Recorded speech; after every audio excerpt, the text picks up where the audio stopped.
bagaimana cara mengondisikan hati kita sadar supaya saat muncul ujian itu kita merasakan kesadaran bahwa oh ini jalan sukses saya.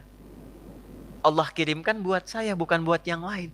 La yukallifullahu nafsan illa usaha. Kalau kita lihat-lihat, masalah tiap orang kan beda-beda ya. Tapi intinya sama kan masalah. Huh? Intinya kepikiran juga kan? Ya kan? Ya. Kalau masalah kan nomor 4 ya. Ya kan? Kan berpikir itu ada 4.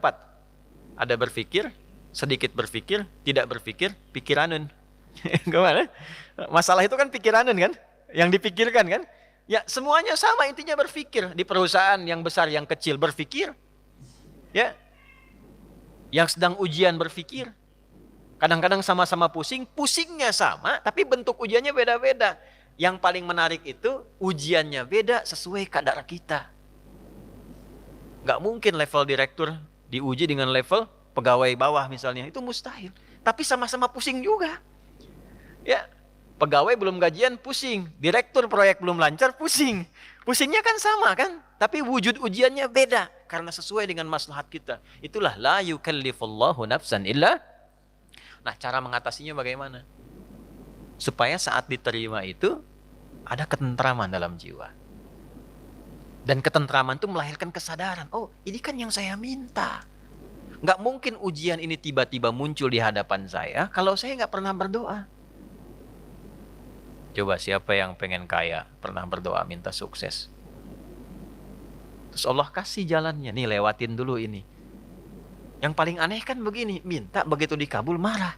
Kenapa harus saya ya Allah? Kan mana tadi doa gitu.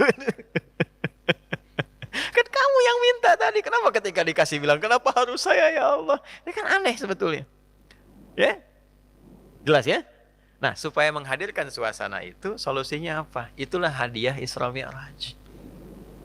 Makanya perjalanan Nabi sebelum Isra Mi'raj itu melalui persoalan-persoalan dulu. Supaya sadar hidup itu nggak ada yang lurus terus. Tidak ada yang nyaman terus. Ya, Nabi itu sebelum Isra Mi'raj itu apa peristiwanya? Diganggu di Mekah. Lalu berharap di Taif itu ada pelindung. Karena Taif itu, maaf, secara landscape itu apa ya? Gambaran kotanya itu lebih maju, ekonominya lebih maju, supaya diharapkan orangnya lebih berpendidikan. Jadi begitu datang ke situ disambutnya baik. Ternyata alih-alih baik, nyampe ke Taif, kalau di Mekah dilempar dengan kata-kata, dituduh, dicaci, dimaki. Ke Taif dilempar dengan batu. Nabi terluka, anak angkat beliau terluka juga Zaid. Istirahat, datang malaikat 2 turun.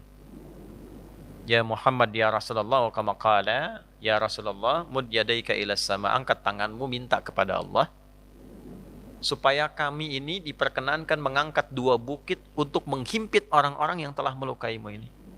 Apa jawab Nabi? Perhatikan kalimatnya. La fa innahum qaumun la ya'lamun. Mohon jangan lakukan, karena mereka melakukan itu kepadaku karena belum tahu saja tentang aku. Bukan karena benci. Karena belum tahu. Kalau orang belum tahu dia apakan? Diberitahu, bukan dimarahi. Bukan dicaci. Jadi boleh jadi ada yang mencela itu karena belum tahu. Nah, kalau kita tidak merasa harus dicela, ya, dan tidak merasa celaan itu ada pada diri kita, kenapa mesti marah? Jelas ya? Maka apa yang terjadi? Perhatikan doanya.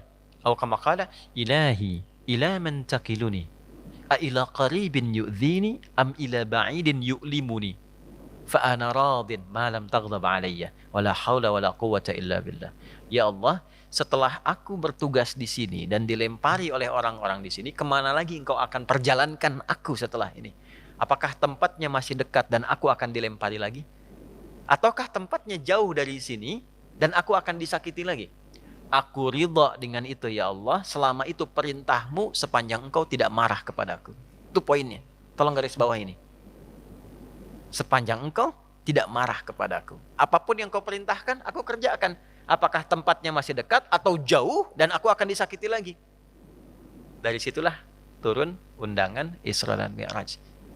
Ternyata bukan cuma di bumi, diperjalankan langsung sampai dengan ke langit. Subhanalladzi asra bi'abdihi lailam minal masjidil haram ilal masjidil aqsa alladzi barakna haulah linuriyahu min ayatina innahu huwas samiul basir. Turunlah peristiwa Isra Mi'raj. Undangan itu turun. Asalnya dari situ.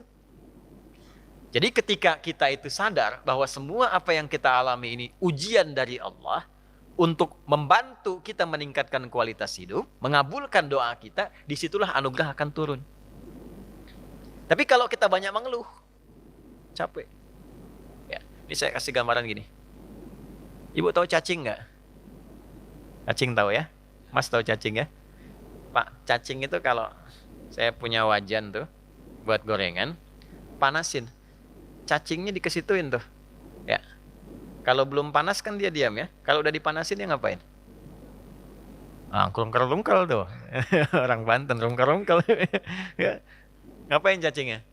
Hah? Gerak-gerak gitu kan? Gede. Kenapa? Kenapa? Panas. Bukan. Bukan. Bukan karena kepanasan. Karena cacing tidak bisa mengeluh. Aduh, panas. Aduh, aduh. Enggak.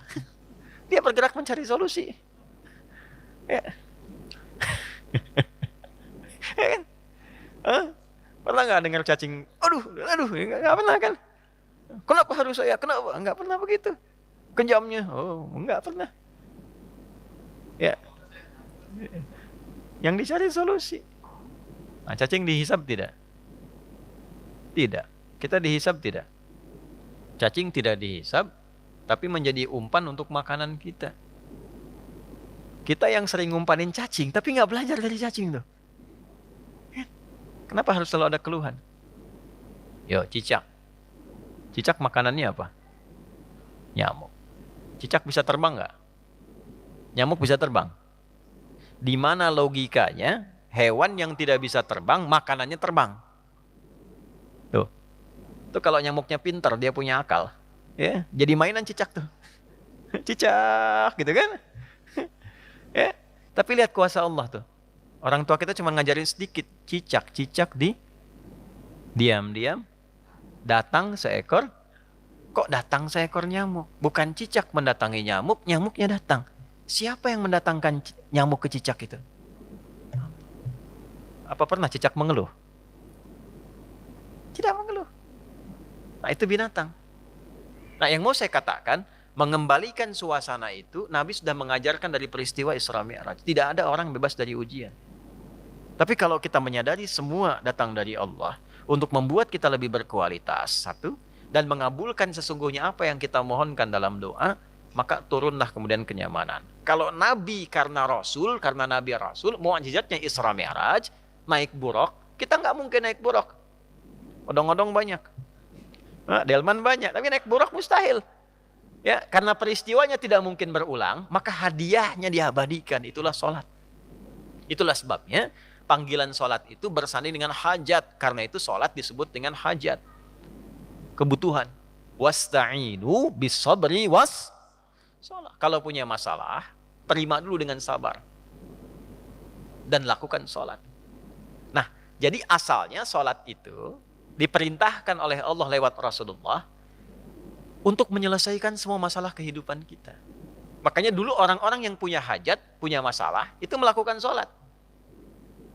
Nabi Zakaria punya masalah. Diuji dengan keturunan. Rambutnya sudah memutih, fisiknya sudah letih.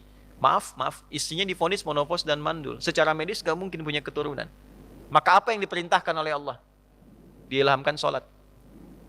Di Quran surah 3, ayat 38 sampai 39. Ya. Hunalika da'a Zakaria rabbah qala rabbi habli min ladunka dzurriyyatan thayyibah innaka sami'ud du'a fanadathul malaikatu wa huwa qa'imun yusalli fil mihrab annallaha yubashshiruka bi Yahya.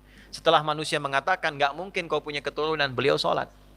Dalam salatnya beliau memohon, ya Allah, semua memvonis aku tidak akan mungkin punya keturunan, maka aku menyebut namamu yang memberi tanpa punya batasan. Hab namanya. Dari Wahab. Ya Allah, saya minta darimu saja. Karena orang lain mengatakan nggak mungkin. Saya minta darimu yang tidak punya batasan. Engkau pasti mendengar doa saya.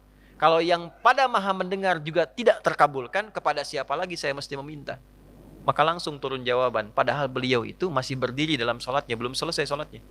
Fanadathul malaikatu, turun malaikat. Wa huwa qa'imun yusalli fil mihrab. Sedangkan beliau masih berdiri dalam sholatnya. Turunlah berita, disampaikan akan punya anak, namanya langsung dari Allah, Yahya.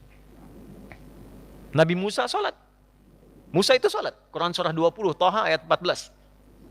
Innani anallahu la ilaha illa ana fa'budni wa aqimis salata li dzikri. Nabi Isa sholat. Quran surah 19 ayat 31 sampai 33. Wa awsani bis shalah. Allah memerintahkan padaku untuk sholat. Nabi Ismail sholat. Quran surah 19 ayat 55. Wa kana ya'muru ahlahu bis shalah. Bahkan Nabi Ismail itu meminta semua keluarganya jangan tinggal sholat, jangan tinggal sholat. Itulah sebabnya kenapa sholat itu menjadi yang paling pokok dalam hidup dan tidak ada alternatifnya sampai meninggal. Kenapa? Karena Allah menginginkan semua masalah kita selesai, tuntas. Saat sholat kita minta, rukuk, sujud, selesai masalahnya. Zakat itu wajib kalau ada kewajibannya berlaku. Sampai nisabnya, keluar zakatnya. Tapi kalau belum sampai batasnya, nggak ada kewajiban zakat. Puasa itu wajibnya kapan? Ramadan. Kalau tidak Ramadan, tidak wajib, kecuali nazar. Ya.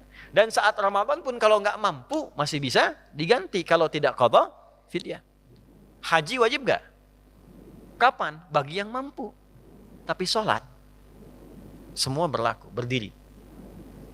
Nggak bisa berdiri, nggak mampu, duduk. Wa qu'udan. Nggak bisa duduk, berbaring.